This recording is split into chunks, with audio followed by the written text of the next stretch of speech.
watu ambao wako dynamic, bado wana nguvu. Unajua nashangaaga sana mimi hata kwenye session hizi. Zikishafikiaga session, huko nyuma mtu alikuwa anasema mimi umri wangu umekwenda, unajua nimezeeka sana. Huko mitaani anawaambia washiriki namna. Unajua anapiga tu simu kwamba sema shughulikeni, unajua sasa sisi habari zetu zimekwisha. Lakini ikifika kipindi cha session, ameshakuwa kijana anatembea kabisa kule. Yaani kuonesha bado nipo.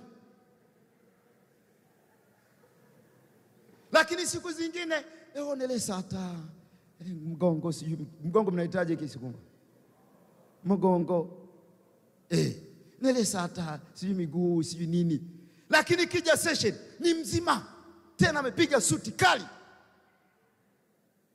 Na anapita anasalimia watu, kila mtu anapita anasalimia. Kila mara anasalimia.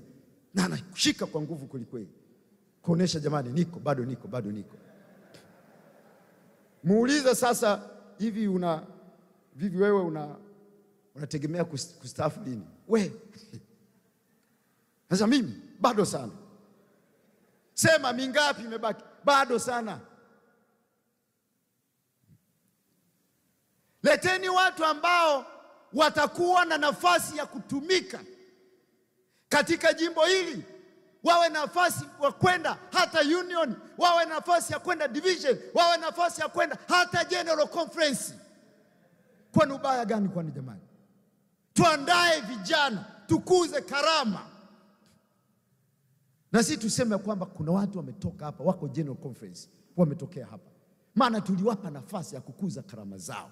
Tuliziona. Amena.